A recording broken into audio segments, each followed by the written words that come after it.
कर्जा बहुत ज़्यादा मात्रा में हो गया हो,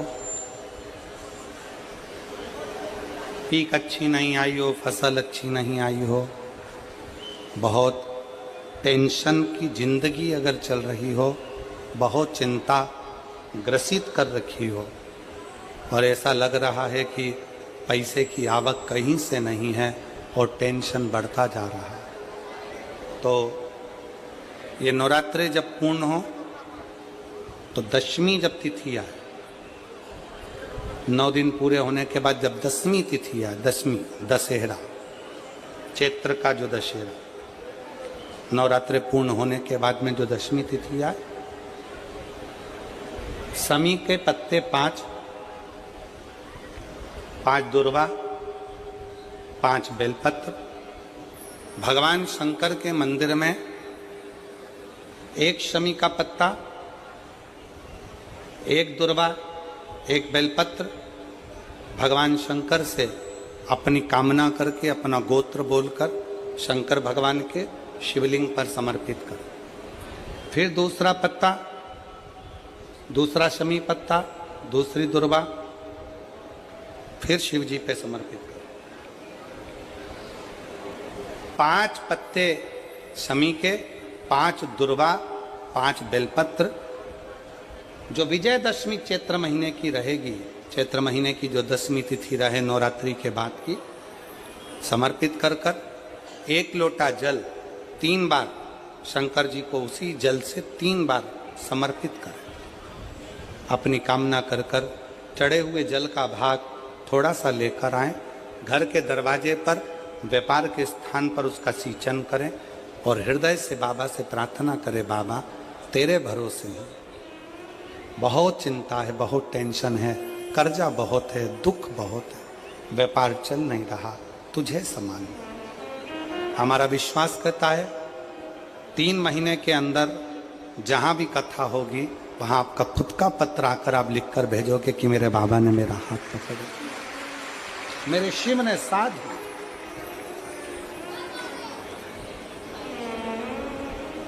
विजयदशमी पर शमी के पत्र की बड़ी महत्वता होती है।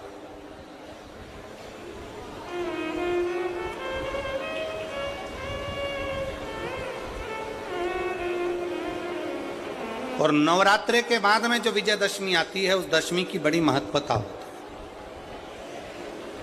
है। धन की कामना के लिए, कार्य सिद्धता के लिए, भगवान शिव की अविरल भक्ति को प्राप्त करने के लिए शमी पत्र मूल होता है, मूल।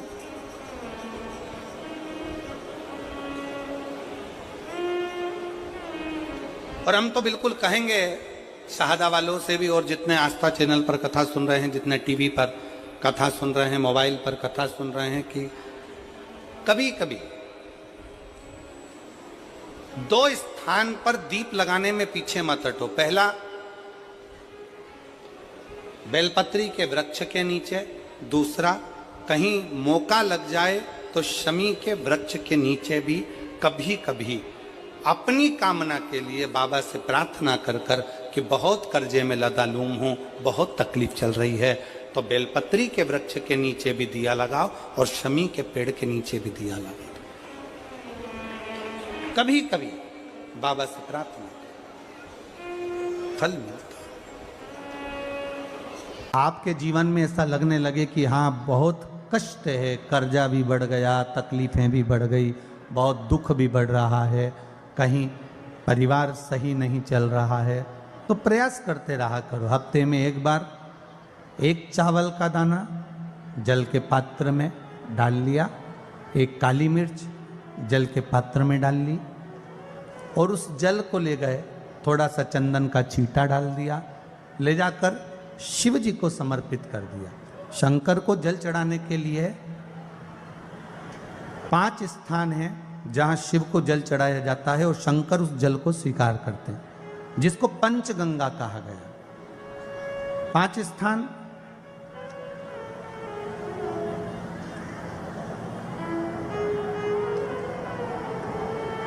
अच्छे से समझ लीजिएगा, जब भी शिव मंदिर में जाएं तो ये 5 स्थान शिव को जल चढ़ाने के लिए। ये रखा है शिवलिंग, गोल जलाधारी, ये चरण जहाँ से पानी नीचे की ओर जाता है। शंकर भगवान के 13 बच्चे हैं, 13 की 13 बच्चे, शिव जी का संपूर्ण परिवार, 33 कोटि देवता, 64 योगनियाँ, सब शिवलिंग के आसपास में। आप शंकर जी के मंदिर में जाकर ये कभी ना विचार करना कि पार्वती जी को ढूंढना पड़ेगा या गणेश जी को ढूंढना पड़ेगा या कार्तिकेय जी को ढूंढना पड़ेगा या भैरव को ढूंढना पड़ेगा। हमें शंकर के मंदिर में जाकर किसी देवता को ढूंढने की जरूरत नहीं है। जहां शंकर भगवान का शिवलिंग रखा हुआ है वो माता जी का हस्तकमल है, माता पार्वती जी का स्थान है। जहां शिवलिंग रखा है वो शंकर भगवान है। जहां जलाधारी है उस जलाधारी के पास में जहां पानी बहता है बीच में अशोक सुंदरी का स्थान है। जहां से पानी बह रहा है उसका राइट भाग वहां गणेश जी का स्थान है, लेफ्ट भाग कार्तिकेय जी का स्थान है। शंकर भगवान के ऊपर जो जल गिर रहा है वो शंकर भगवान की 5 लड़कियां जया, विषहरा, शामलीबारी, दौतली, देव, ये शंकर जी की 5 बेटियां ऊपर हैं। जहां से पानी बहकर उस निकासी से, जहां नाली बनी रहती है, पानी जहां से निकलकर बाहर मंदिर के जा रहा है वो 33 कोटि देवताओं का स्थान है। इसलिए सारे मंदिरों की परिक्रमा हो सकती है पर शंकर जी के मंदिर की परिक्रमा नहीं करते, क्योंकि वो जल जो जा रहा है वो 33 कोटि देवताओं का स्थान है, उसको हम लांघ नहीं सकते।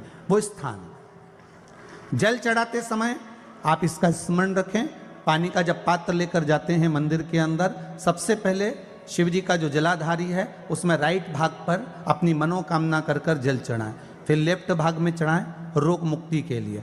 अशोक सुंदरी की जगह पर चढ़ाएं, ये तीसरा स्थान। चौथा स्थान माता पार्वती जी का जो कटी भाग है जहां पर शिवलिंग रखा हुआ है उस भाग पर जल चढ़ाएं। चौथा